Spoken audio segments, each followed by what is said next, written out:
10, 9, 8, 7, 6, 5, 4, 3, 2, 1.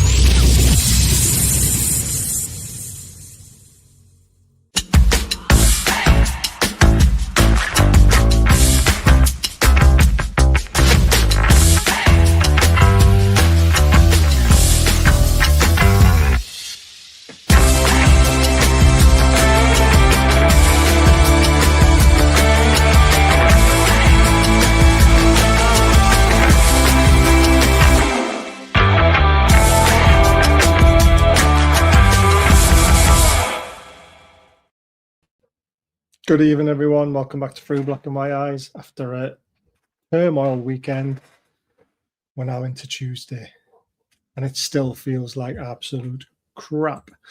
However, we are here to let you guys have your say. So I'm going to sit back tonight. I'm going to ask a few questions, and I'm just going to let you have your say because, you know, it's what we do here. Might not agree with yous, but I might tell you why. We'll see. Let's see how it goes. How are we doing, Scott? Evening, mate. Yeah, still feel just the same as Sunday, really. No change. Yeah, I'm still getting it at work. Not as much because obviously I live in York, so it's quite nice that, you know, they normally last about 48 hours and everyone calms down. I haven't see anybody yet. I daren't go into the gym. I haven't been into work. No. So I'm just sort of keeping it on a low at the minute. Brilliant. It's a good way of doing it, I suppose. Eddie, how's black and white? All right. Again, some people don't agree with that, but we'll see who does and who doesn't. Ed, great to have you back on. How are you doing? Hello, nice to see you. It's nice to see you too, man. We've got Joey as well. How are you doing, Joey? To be honest, I'm fuming still after the weekend. In fact, I punched the stairs so hard, my knuckles bled. That's how mad I was. You're fuming that much because wearing an AC Milan top. Yeah, all my Newcastle ones in the wash today. So changing teams already. I like it. Let's bring you multi-award winning Sparky in. How are we doing? Oi. Checking in from Geordieland live and direct. How are you doing, lads? Evening. I hope you're all right. Evening, Sparky, mate.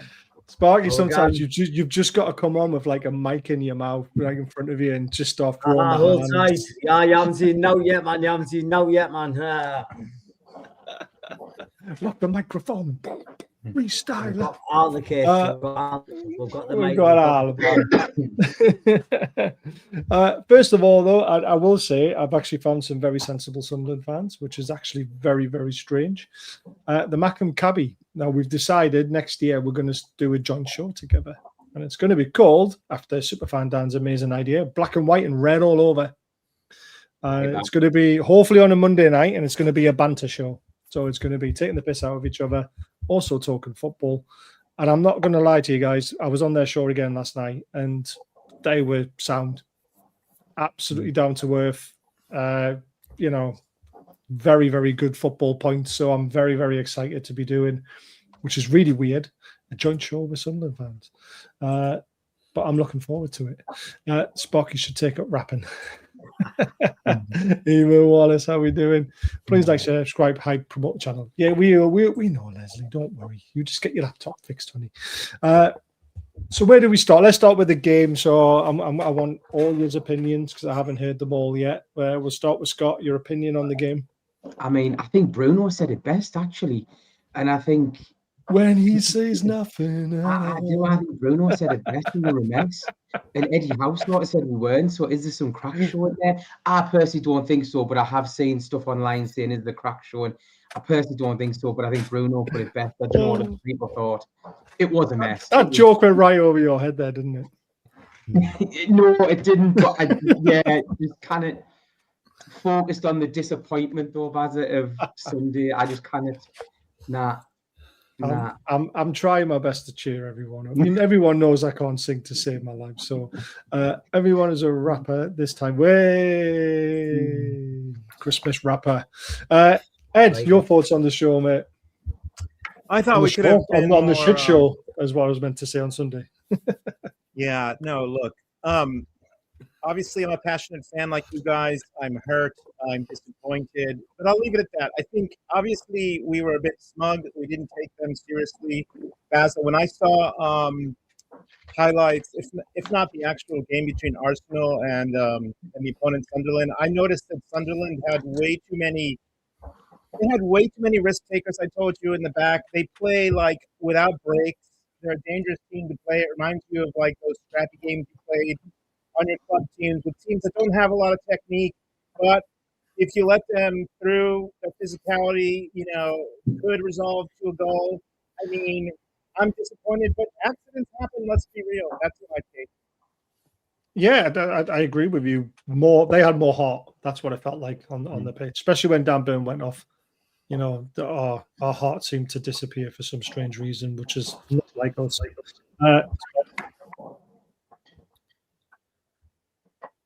Sparky. Oh, sorry, I didn't know I was up. I mean, for me, like obviously, as I was saying on the show a couple of weeks ago, disinfectant was definitely required there on Sunday. I don't care what anybody says, but like for me, had a little bit no over it. I mean, if Slick Nick didn't like think you were still playing in the first half and put the goal in the back of his own net, I'm telling you now, they could have been playing for 1 hour, 2 hours, 3 hours, 4 hours. Not one team looked like scoring on the day. I don't care what anybody says. Like it was just like a in the midfield battle of the pitch, going backwards and forwards. We both were scared to make a mistake. Definitely when Dan Burn got his lung punctured, that definitely was the game changer for me, because that rallied up the Sunderland fans. As much as I hate to say it, not gonna lie, like the people that I'm connected with over on the dark side, like I'd say they just haven't been off the phone. I'm just like, well, at the end of the day, congratulations, but I'll see you at St. James's Park in March. At the end of the day, Santa is a Geordie, so there's a 3 points for us. Oh man, you get 3 points for speeding. It's only 3 points we're getting from a derby so far. Come on, Joey, your thoughts on the game? I'll try and be sensible, guy. I'm just in a bit of a mood tonight.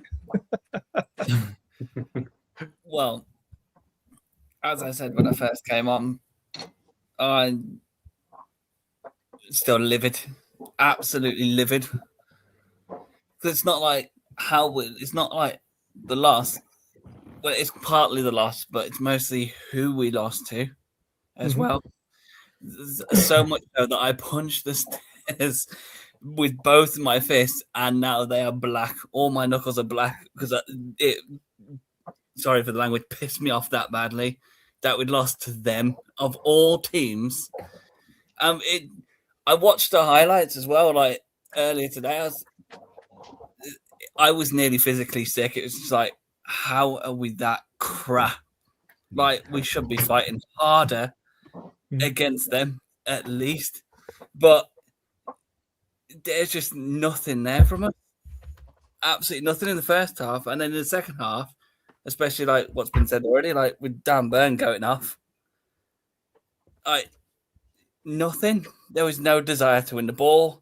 There was none of our usual like pressing or wanting to win the game. Yeah, this is a great comment. Why are journalists afraid to ask the difficult questions in the press conference? Eddie constantly given an easy time. It's because they're more interested in whether Voldemort is getting his end away. That's why. Let's face it, the press have been absolutely shocking recently, and they never ask the tough questions. They never ask the questions that the fans want to hear an answer to. Yeah. And it'll never change. It'll never change because they don't want to upset Newcastle. They don't want to upset Eddie Howe, and they don't want to upset everybody else in the room. So they stick to the easy questions because they'll get barred or banned from being able to ask the proper questions. It is frustrating because I did put a video out about it, to be fair. You mentioned the Dan Burn. By the way, you do realize we've lost 8 out of the last 10 games against Sunderland. So how have you still got hands? 8 out of 10. We've got 10 undefeated in a row, basically. And apparently we've never done that, even though we did 20. Just to put them right.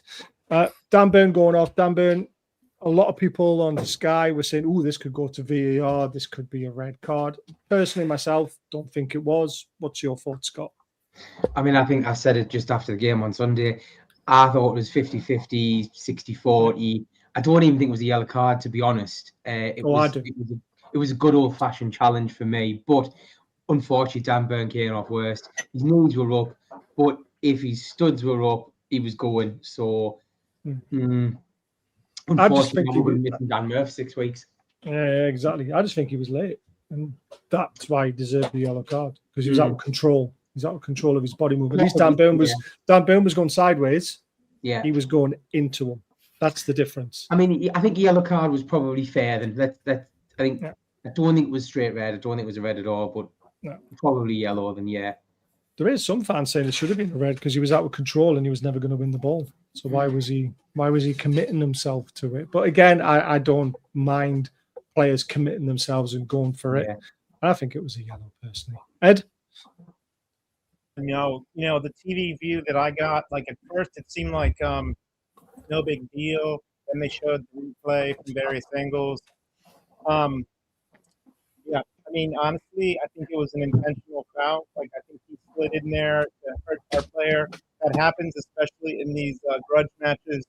I don't think his intention was to break his rib, but his intention was to tackle hard. Can you blame him? I don't know. Yeah. Yellow? Not a yellow? Yellow, for sure.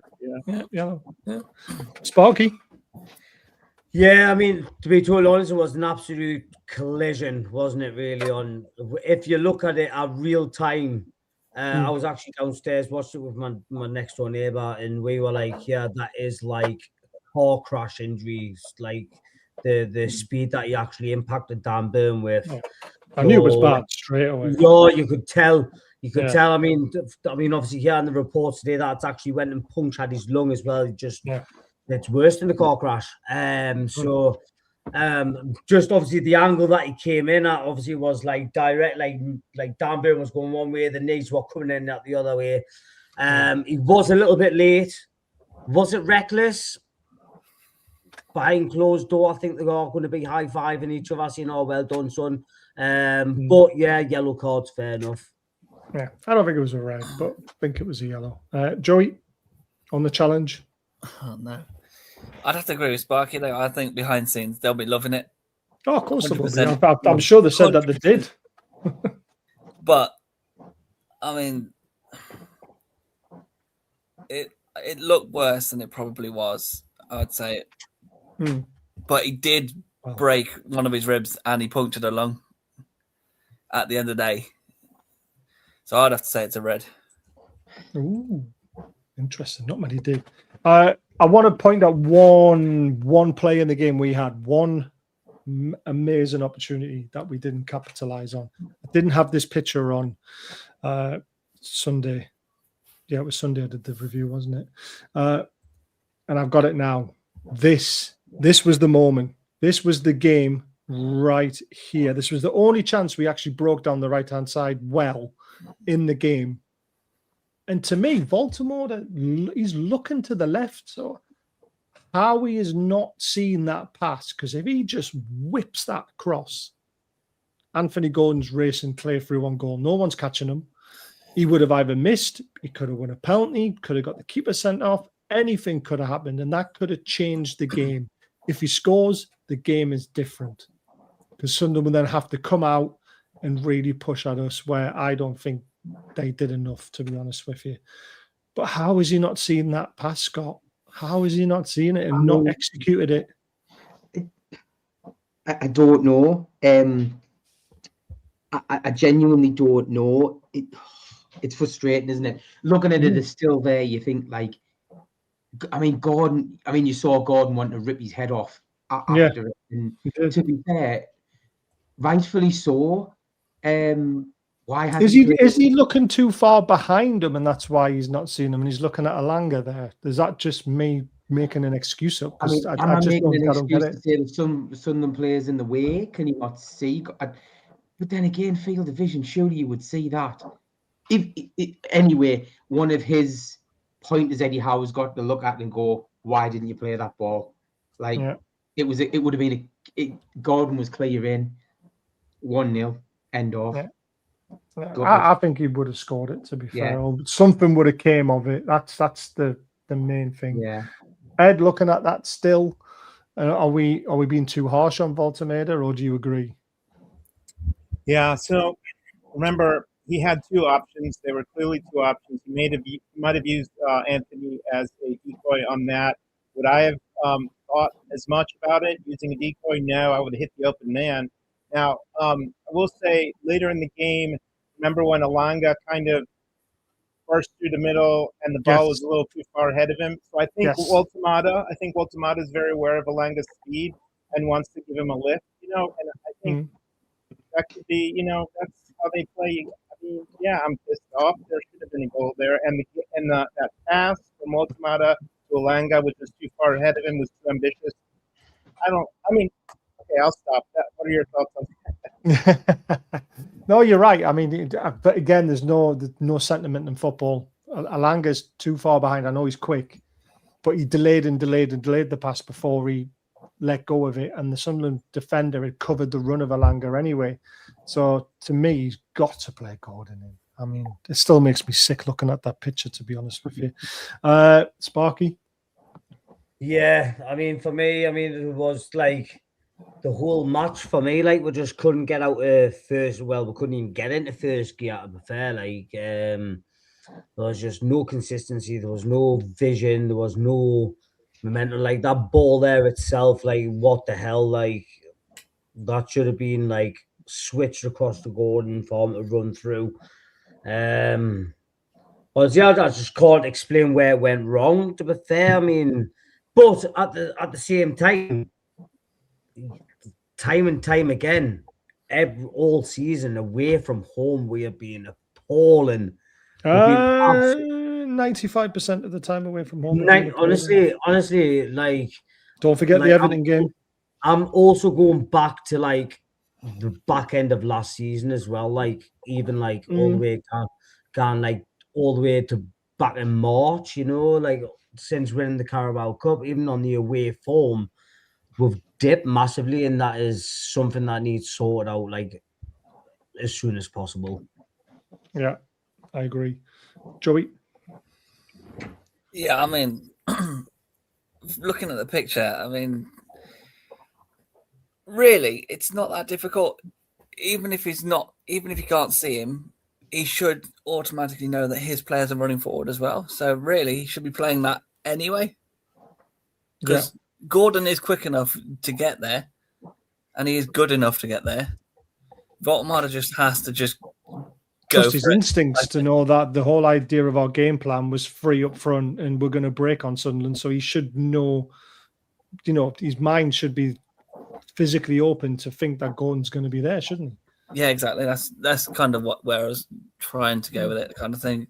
I mean, this reminds me, take out the other three and the other one on the left and Alanga, take out all them. That reminds me of when I was playing down the park with my dad and my brother.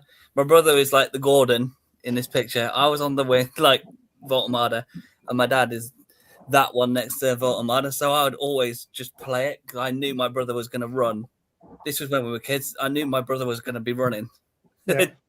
Well, maybe they don't have that understanding yet. Maybe that's the reason why he didn't play it, just playing devil's advocate. Yeah, I mean, he is really new to the whole club, and he has been playing every game since the Wolves game because Wiss has been out. So maybe he's been fatigued as well. It just needs to get time to gel. Possibly. But yeah, I still think he should have played it anyway. Oh yeah, I was screaming at the TV, and when he didn't play it and played it to Alanga, my heart sank at that point because we were playing so badly. We needed that as a lift to kind of push us on for the rest of the game because, like we've all said, we were shocking. Right, Bruno. After the game or the next day. Basically a big reflection. He's the only one who's come out and said we can only put this right in March. Everyone's like, oh, we've got a big game on Wednesday night, tomorrow night now. Quarterfinal of the Cup. It is a big game. Don't get me, it's a huge game. It's a chance to, retain our trophy, defend it.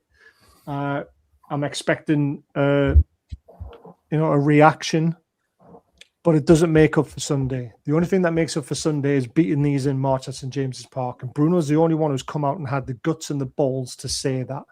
Yeah. So you've got to admire him for that. But I think the press are trying a little bit too hard. And this is where the British press really pissed me off. They're trying to push a wedge between the manager and the players a little bit with this whole Bruno said this and you said this and it's a little bit different and all that sort of stuff. But we'll talk about our captain because he got a lot of stick online as well, saying that he didn't play well. I thought Bruno was the only one who had any heart and who tried to make anything happen, Scott. Yeah, I mean, yet again, he bleeds black and white, this lad. He did. He looked like he wanted to make things happen and things just weren't happening. I was really impressed with this comment, to be fair. And he's right. The only thing we can do in March is roll over them at St James's Park. And it's not just beating them 1-0. We need to absolutely roll over them and make sure we make a statement that that was a fluke. That's what it's going to have to be, a statement in March for me. But it was a fluke. They only had one shot on target. This is the thing that's been... I'll come to this later. Ed, Bruno. Oh, didn't he show a lot of heart, determination? He was tackling hard. I think he was the only one who really placed a big tackle on one of their big guys. I don't even remember his name. The very famous one. I don't know. And at one point, Shaka got really pissed at him, I think, for his little shenanigans or hard tackle or reaction. But no question, he got the brunt of a bad tackle. Also, at one point from one of their new players from Mozambique or something. I don't even know where the guy's from. Frankly, I'm pissed because he has a right to express himself. Because look, he did play his heart out. Okay, that's my thought. Yeah, I agree. Sparky, what do you make of our captain? Yeah, I mean Bruno on that pitch as a collective, I don't think that everybody was well off it on Sunday. Even Bruno in himself, I think he was. I mean, looking back from I think it was in the 3rd minute, he got proper clouted. And from then on, 2 seconds later, he got clouted again. He wasn't up for the fight. As a collective, neither. There was no passion, there was no communication, there was no movement, there was no win for the second balls, there was no shots on target, there was just nout.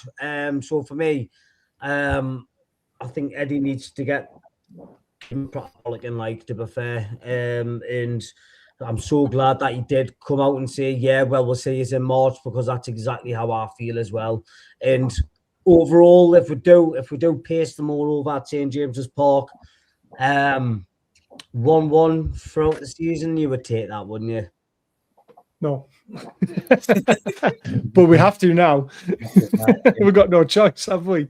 I was about to say, as we've got no choice but to take that now. Yeah, exactly. Joey, your thoughts on our brilliant captain, basically? 100% agree with every single word he said. 100% agree with every single word he said. I mean, he's got class. Like you said, he's got the balls big enough to say this kind of stuff, whereas Eddie hasn't, which is where I think, yes, Eddie tries to put a positive spin on everything, even though we're crap, even though we've been crap, especially against Emla. He needs to have the balls big enough to say, yes, we were crap, played them in March, we go there to St James's Park, support them and batter them. That's what Eddie needs to say, as well as Bruno, because it's not just Bruno that needs to be taking control. It's the manager as well. At the end of the day, he's the one sending out the players. He's the one doing the tactics. At the end of the day, he's the one that's going to get fired, not the players. If everything keeps going wrong, ultimately he's going to be the one that gets punished for it, and not the players. So he needs to also say, look, lads, that was crap. March, we get back at them, pay them back 5 times. But wouldn't have Eddie said that behind closed doors, which is what I respect Eddie Howe for, because he will not say that in the press. He will not come out and say, we were crap, we were this, we were that. And Eddie did say quite well in his press conference. He said, look, I've got to stay level-headed. because if I let my emotions go, I could end up then spoiling relationship with the players that he has. Yeah. And that to me is a sign of a great manager, because he knows when he can say it and when he shouldn't say it. Now, I can guarantee you that Eddie Howe would rip through every single one of them in that changing room, but he will not do it in the press. Yeah. I just wish he came out and said, you know, the next time we meet these in March, we put it right. That's it. That's all he had to say. He didn't have to go into any detail. That's all he had to say for me. And then that would have been what we all wanted to hear. Not we need to roll them over. We need to do this. Our players were crap today. You know, we need to show them what we're made of in March. Just say, can't wait. We're going to put it right the next time we meet them. Something like that. It's such a small phrase, but means a lot, doesn't it?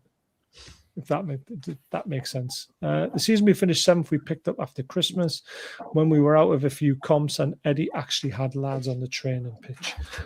But we might still be in every competition by after Christmas, though. This is the problem. We're doing so well. Someone said the Cup's a non-event. I don't agree with that. I'm sorry, but tomorrow night's a massive game.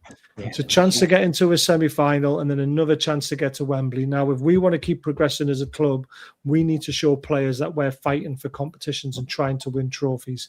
And I know it's the lesser of the Cups, but look at all the teams that are still in the competition. There's only one championship team in it. All the rest are Premier League teams at the quarter-final stage. That never normally happens in this trophy. Look at the last 10 years of winners. Man City have won it probably 7 times. Yeah. You don't see them deeming it as a non-event. And when did we become so entitled to say it is a non-event? We've only won 1 trophy in 70 years. Yeah. Do you know what I mean? It's baffling. It's like we've won it and everyone's like, oh, we don't need to win that one again. We need to go for the other ones. But every other team's going for the other ones. Bigger teams are going for the other ones as well. They're not easy to win. Hence the reason why we've won 1 in 70 years. Oh, man. The season, we've done that one. You're spot on, Mogo. There's no time. There's none. There is literally none on the training pitch, which is a shame. Because I think you might want to change the formation, maybe. The older you get, you appreciate. Oh, man. I kind of agree with you in a way. And I also agree with this comment as well. I don't know if you guys agree, but I don't think either team would have scored if it wasn't for that spectacular own goal. I mean, we could be still playing now and it will be 0-0. Yeah. But, I mean, some of the Sunderland fans agreed with me on the channel over there. Some of them didn't. But there you go. Should Sunderland have been down to 10 men, Scott? 2 yellows for Bobbly. Yeah, the tackle on Miley was pretty bad, and the first one where he's waving for cards, it's stupid. Don't do it. But hey, they should have been down 10 men. It was a bit of a nasty one on Miley. I don't think he meant it, but it was just. I don't think it was malicious, but he got him. He did get him. Yeah. I don't know what anybody else thinks. Yeah, we're going to find out, Ed. Should it have been 2 yellows?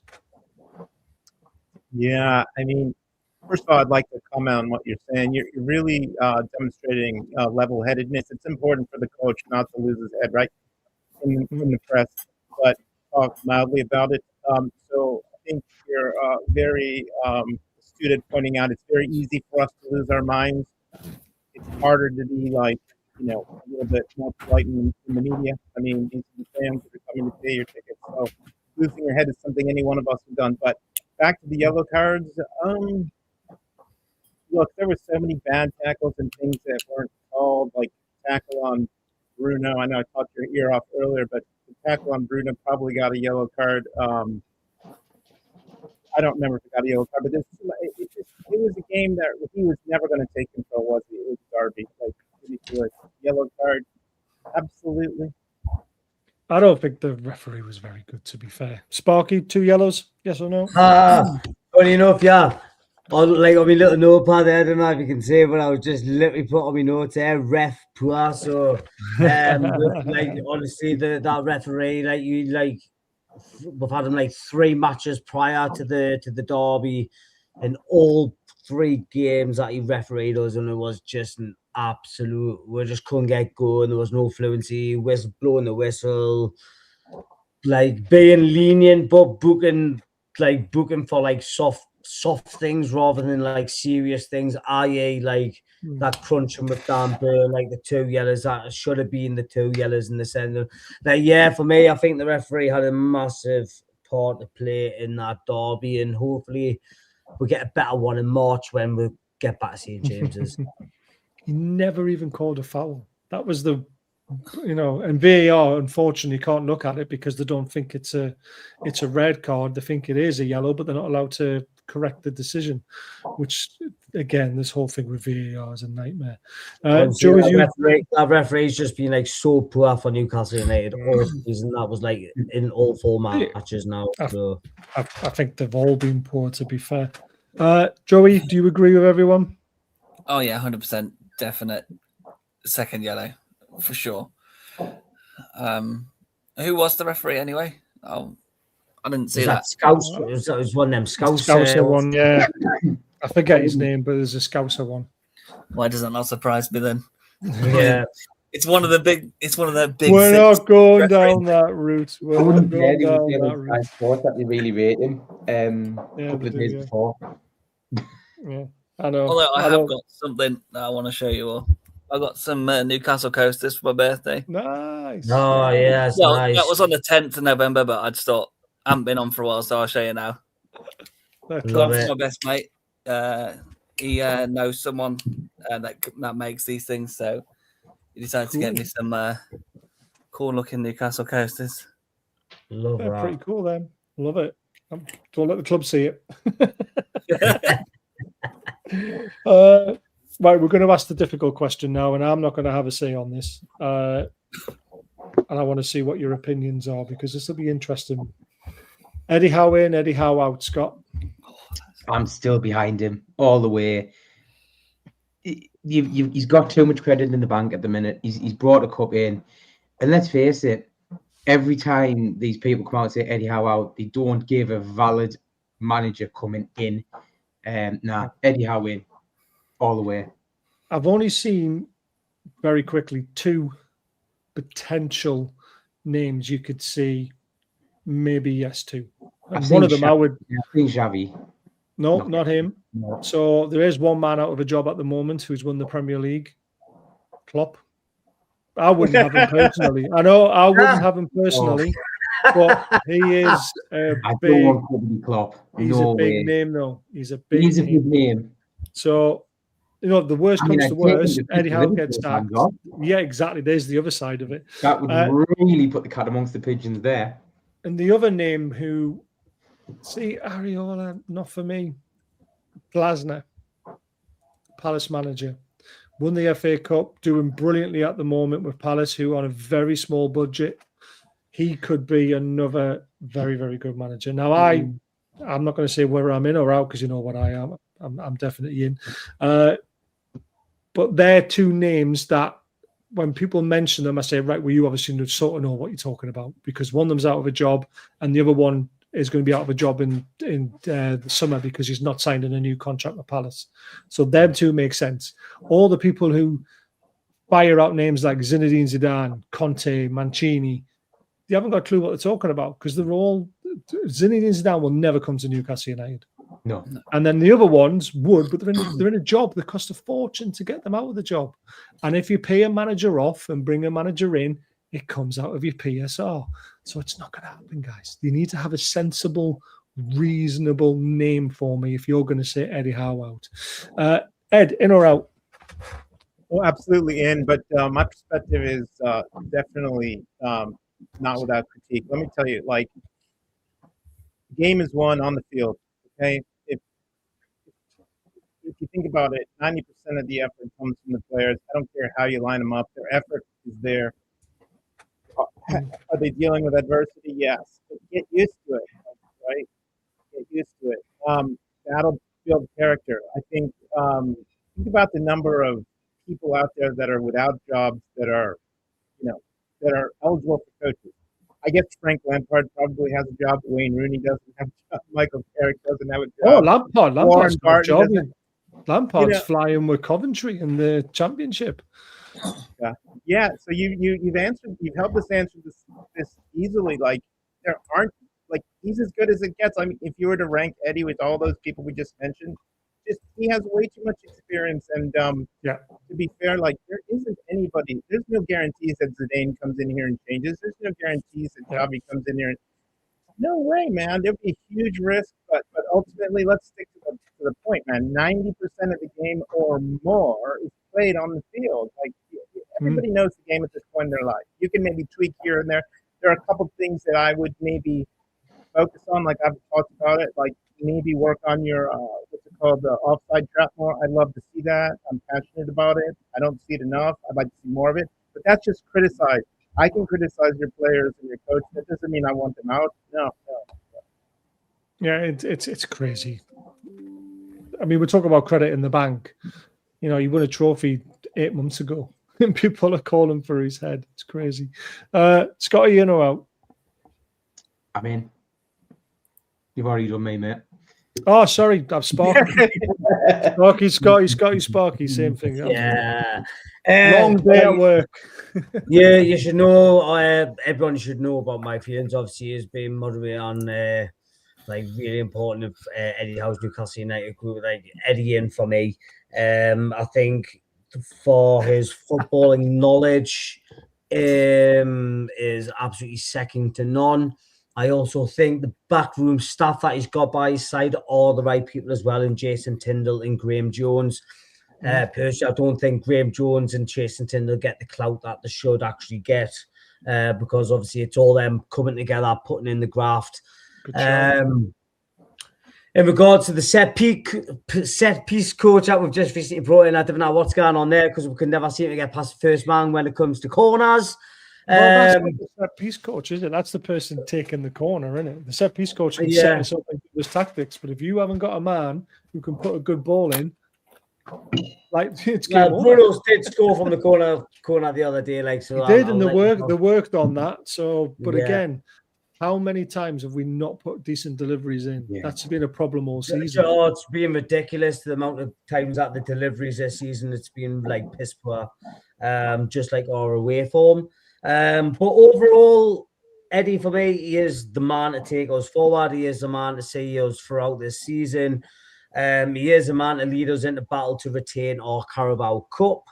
And yeah, I mean, looking out there in the world of soccer, football, yeah, I'm just on it. I know that this is a global broadcast over, as you know. Even Donald Trump said it should be called football. Yeah, 100%. I mean, if you look in the footballing world now, like managers that are available, managers that are due to come to an end of a contract, there isn't much out there that would appeal to me. So yeah, for me, just keep the team, keep Eddie, keep Jason, keep Graham, and we'll just get over this stint. And as a Newcastle United fan, I've followed Newcastle United now for 38 years. In my 38 years of following Newcastle United, the first half of our season has always been like hitty missy, and then it's the back end of the season where we come out roaring. So it's going to be the same this year. Ooh, like it. Fight and talk. Joey, in or out? Oh no. Oh, he's an Eddie out. He's an Eddie out. No. Let me say this first, though. 100% from when Eddie's come in up until last Sunday, Eddie has done bloody brilliantly. He's won us first cup in 70 years. He's got us in the Champions League twice in 3 years. Saved us from relegation. All credit right there where it's due. On the Sunday, as soon as it happened, I was like, get rid of him. Because in my eyes, and I'll say this about any team, not just ours, any team that loses to that shite deserves to lose their manager. There'll be a lot of managers out of work then. Yeah, to be fair, that's how I've always thought, and that's how I will always think. But Got to get your rational head on. But being a Newcastle fan, even though I'd said that on Sunday, and I would always think that you've got to back him anyway because he's the manager we've got now, and he has done brilliantly for us regardless. But it's still shambolic that we've even lost to them. It happens 8 times out of the last 10. It's not acceptable. It happens though. It's football. I hate it, but it's football. Sometimes it just happens, unfortunately. Now, personally, I think this guy nailed it. Now, he is called Andrew Thomas, and there is absolutely no relation to him before anyone tries to pin that one on me. My first St. James's Park champ was Sack the Board. I joined in. Sitting in the concrete barriers as a Ben, I was convinced that my tiny voice could raise the performance on the pitch. 275 days ago, they lifted a whole city. Deserved or not, maybe it's the city's turn to lift them. Now, I think it is. I think he's right. I think the fans need to lift their performance inside the stadium. Yeah. We need to be behind the players and behind Eddie Howe. Now, I know it'll never happen online, but I've got faith that our crowd is very different when they're at matches. Especially the away fans, they all believe in the project. They all believe in Eddie Howe. They all believe in the players. And I think Andrew nails it completely. And you are the 12th man, especially at home. You know, we're the ones that drive them on until the 96th, 97th, 98th minute, the way football's going at the moment. So congratulations to Andrew for that, because I properly enjoyed reading that tweet, to be fair, and I had to show it. Right. Does anyone agree with this? Yes. 100%. 100%, mate. Yeah, I agree with that. This is what's happening to our football club right now. We are right in the midst of the middle of that arrow. It is messy at the moment. And it's not messy just on the pitch, as the way Bruno described it. It's been messy off the pitch. It's been messy off the pitch for a while. And Eddie Howe hasn't been given the credit he actually does deserve for that. Because everyone's blaming Eddie Howe for the transfers, but he was thrown into this summer's transfer window without his backing staff because they walked and they left him to do all the work. For 5 windows, we never signed a player. So how does everyone expect the club to keep going forward quickly when you don't sign a single player for 5 windows? That's 2.5 years of not signing a first-team player to improve your team. And if you look at all the top teams, they swap and change all the time. Look at Man City recently spending all the money they've spent. Chelsea are constantly spending money that we believe is wrong, but they believe is right. Even Forest have done it, spent loads of money. Spurs have started doing it. There's always one. I think a lot of people forget, and everything that's happened behind the scenes, especially this summer window, Eddie Howe said, I want my transfers in early. I want to get a pre-season with them, and I want to get them up to speed before the start of the season. We signed 1 player who had a pre-season, and that was Alanga. And he hasn't turned out great at the moment. I've still got a little bit of faith, but it's dwindling. But everybody else was signed on the final day. Now, how do you expect the team to gel, the players to gel, when they're playing 3 games a week and they haven't got that time on the training pitch? And then one of them ends up bursting his knee on international duty before he even gets to kick a ball for Newcastle United. That put us right in the crap. So to be only 6 points behind 5th in a quarter-final of the Cup, 10 points in the Champions League at this stage, I think Eddie Howe deserves a round of applause, to be completely honest with you, because I don't think another manager could do that with the squad of players we've got at the moment, with the injuries we're getting and the turbulent summer we've had. I say give Eddie another 2 years, because this year's a write-off for me. The club have already said they're going to spend in January, but you might not see a big spend in the summer because they want to spend the money in January to use the next 6 months as a pre-season to get everybody up to speed and ready for the following season. So expect a lot of movement in January. And if there isn't a lot of movement in January and there isn't a lot of movement at the start of the summer, I feel sorry for Eddie Howe, because then he's been hung out to dry. The backroom staff are now in place. The new guys are in place. We have to see an improvement in January and the summer. And if we don't, I fear for Eddie Howe's job. And I fear for where our football club is going. Who disagrees or doesn't agree? Scott, your thoughts on all that rubbish I've just spoke? Do you know what it is? I think you hit the nail on the head. I call it a stability season. The background staff's been shambolic. Not our fault. Some of it probably our fault. I think a big spend in January would be really good. Smaller spend in the summer. Get these lads in. Get them playing Eddie's way. Needs to get them on the training ground. Unfortunately, at the minute, he can't. But maybe that's where Eddie needs to evolve as well. I agree with that. Absolutely. Maybe that brings him into the eliteness of being able to manage what he's got now. Maybe he likes being on the training ground too much. He will evolve. I think I'll give him another 3 years. I'd like to see him in another 3 years. If something doesn't move, then you've got to start looking at where the club is going. But yeah, big spend in January, or decent spend in January. Use the next 6 months as a marker for a big season coming up. Yeah. Ed? Yeah, look, if we get to the semifinals of the FA Cup, we get to the semifinals, the quarterfinals of the European Champions, it's just way too early to judge anything right now, in my opinion. I don't like. There's way too many possibilities where things look really good for us. If we come in 8th place, 10th place, and we're like in the quarterfinals of the European Championship, semifinals of the FA Cup, like that's just roses for me. Honestly, I know I want a trophy, but look, the players are on the pitch. They're losing the games on Eddie Howe, so we definitely need those extra pieces. Until then, we're doing okay. So I'll reserve comment. Yeah, I agree. Sparky? Yeah. So it was about transfers in January, is that right? No. It was about all the waffle I said. Everything. But you know, you're waffling that much. I've just been sitting there listening like there's There's always one. There's always one. But like, Eddie Howe needs at least another 2 years. Expect a big January window because we won't spend much in the summer because we're going to do it all then.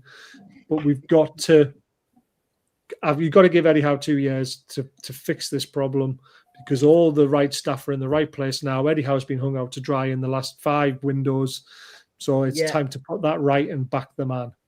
100%, definitely. I mean, like what we notes I've got written down is for Newcastle United this season's a growth season. So obviously we've won the cup, and now what they're actually doing now, I don't know if any of you guys are aware of this, but they've actually got the real Carabao Cup on tour, and they've taken that around the world to all the official supporters clubs around the world, trying to grow the fan base like globally. So for me, I mean, yeah, that growth obviously we need to put the performance on the pitch as well.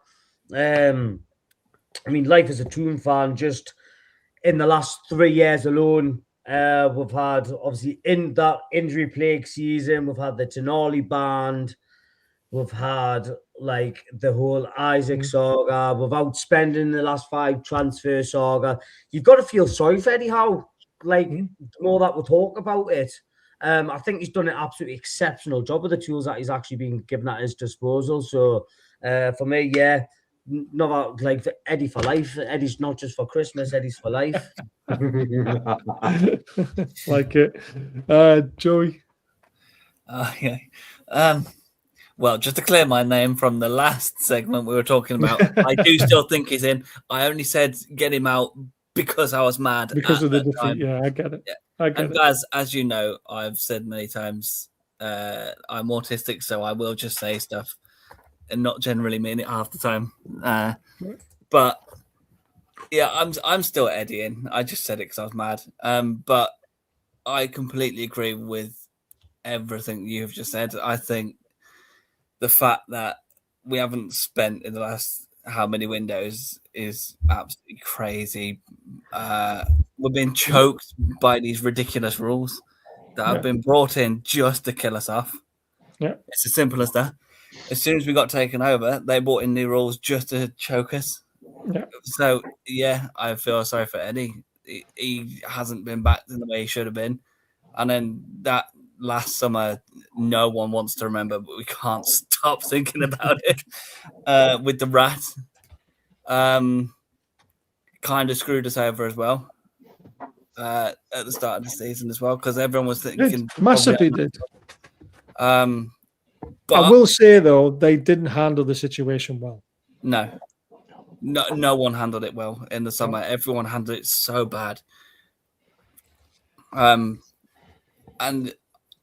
yeah, I think Eddie has been screwed, to be fair, because he hasn't had. If he's saying he wants them in early, get the players in early. Well, they And did try. I mean, I do tried, feel yeah. a bit sorry for the people who were working on things because we did get turned down by a lot of players. So they did try, but we were shopping in the big boy pool. And we lost. We lost out to Man United. We lost out to Chelsea. We lost out to Liverpool. And that's not such a bad thing. It shows you we're trying to compete for the right players. Yeah. We just weren't good enough to get them for some reason. I've said that we're shopping in the right places. Yeah. They can just put a bit more money down than we can at the moment. That'll change. That's the thing that needs to change for me. I don't know if you agree with it, Joey, but we need to offer bigger wages. We need to somehow grow our club big enough to offer bigger wages to bigger players. No, I completely agree. Because then when we are shopping in the right places, to be fair, the summer window, unlucky because the self-entitled six came in for players that we want and got them straight away. Yeah. We need to get our wages higher somehow without breaking the rules.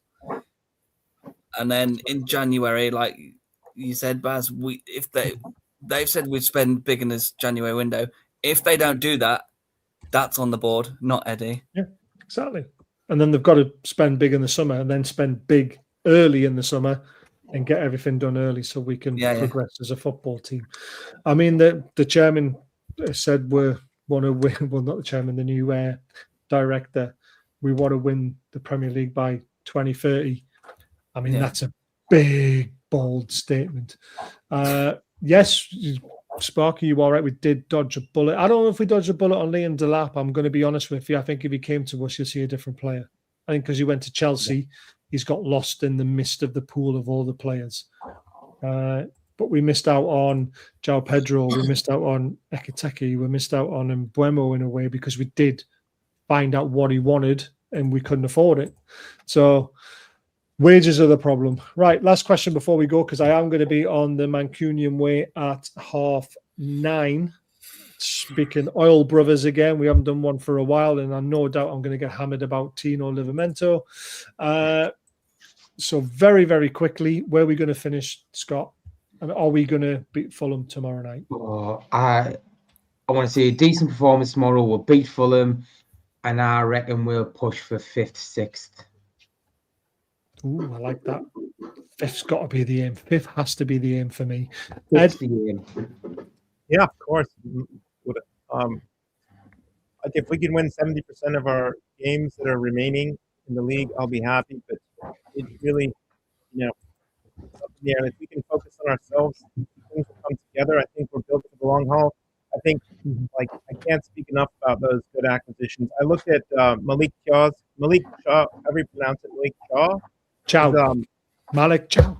Yeah, he evidently had 63 out of 64% passes against the Sunderland team on Sunday. I think we're trying to build a really big team, man. I think if we focus on ourselves, man, there's no way other teams are going to be able to keep it up through the season. There's no way Sunderland will. There's no way Villa will. We've seen what happened. Yeah, this would be great. I think this would be great. Yeah. Sparky, where we're finishing, and I'll be winning tomorrow night. Yeah, so for me, I've got as I said, I'm a huge believer of the project in Newcastle United and what they're doing, hence the reason why I've designed the whole business around this. So for me, we'll always come out second half of the season much better than what we did the first half of the season. So I'm going to go solid finish in the Premier League 6th, 7th. I think regarding the Carabao Cup final, I think if I know Eddie the way that quarter-final tomorrow night, mate, not final, quarter-final. Are we going to win tomorrow night? But that's what I'm saying. So in regards to the Carabao Cup, if I know Eddie Howe, I know that you want to retain that. Obviously, I know it's a quarter. Oh, damn right. I think we'll get the final again this season. Wow. Regarding the Champions League, I'm going to go semis. The quarterfinals. And the FA Cup, I think we're going to have a really good run in the FA Cup, and I'm going to say like the semi-finals, like finals in there as well. Oh, So it just all depends on the draw in the FA Cup. For me, depending on the draw. I hate making a prediction on it because you just don't know who you're going to get drawn. If we get drawn Man City in the third round at the Etihad, it's game over. I'll take them. Absolutely take them. Let's go. Yeah, like as I say, it's just just obviously recap just before I finish there. As a Newcastle fan, second half of the season, we always perform and finish off and pull it back. So yeah, I'm saying that we're going to turn the clock around come January. I like it, Joey. Yeah, I'd have to agree with what Sparky says. It's just facts. What he says, we are much better in the second half of the season every time. So I think if we can finish fifth or sixth, I want the champion. I want us to be Champions League, obviously, for next season as well. But even if we finish Europa League, as long as we get some kind of European football, I don't want the conference. I know I'm being picky, but the money that's involved in it would hurt us. Yeah, it's got to be Europa or higher. So it's got to be 6 or higher. Yeah, when I said European football, I meant like Europa League. Yeah. Like that's the real ones, really. The Conference League is just a League One kind of version for Europe, isn't it? So no one wants that. So I'd be happy with either 5th or 6th in the table. Tomorrow, I will always say it, as long as we win and they lose, that's all I care about. I just don't. They're not playing tomorrow. It's only about quarterfinals of the Cup, guys. Quarterfinal of the Carabao Cup tomorrow night. Fulham at home. Are we going to get into the semi-finals? Yes. I just want a resounding yes for that. Thank you. There was no other answer to that question other than yes. Right, guys, don't forget there's a membership option with the channel. It's 99p a month. It really helps us to keep all the costs down because it just costs to run a channel. You can do it for free, but then you don't get all the fancy pictures and all these people on screen because it doesn't let you do it. So please help us out. That'd be amazing. And anything profit-wise, we then give it to guests, charities, and stuff like that. So we do our best. And don't forget about Diet Crow. We did do the draw. We're still waiting for Christopher to come forward. And then I can send the emails off because Sparky was a lucky winner. Yes, get in. So use code BAZ20 for 20% off. Link is in the description below. And the multi-award winning Sparky is on the channel. Shout out your business, mate. So just let you know I'm founder and owner of the Geordieland Experience service that's uniting tourism, hospitality and events here in Newcastle and surrounding areas. Anybody coming to Newcastle, please get onto Google, check us out, give us a call and we'll plan your whole journey and make sure you have a better time in tune. Why does he always seem so much more professional when he's talking about his own business? And don't forget, we got Prince Charming. Multi-award winning, that's why I said. Multi-award winning. I do apologize. Prince Charming is also another great sponsor of the channel. Again, we don't get any money off anyone, but what we do get is, favors and things for charity at the end of the day. So Prince Charming sponsors us. He's going to get some shirts signed for me, and then we're going to be using them as raffle prizes for charity again. So check him out in Wallsend. He's an amazing guy. They do lots of frame shirts. They sell loads of stuff, not just football merchandise as well. They do movies and other sports memorabilia. They're absolutely fantastic. And we've got a massive night planned in February, 27th of Feb.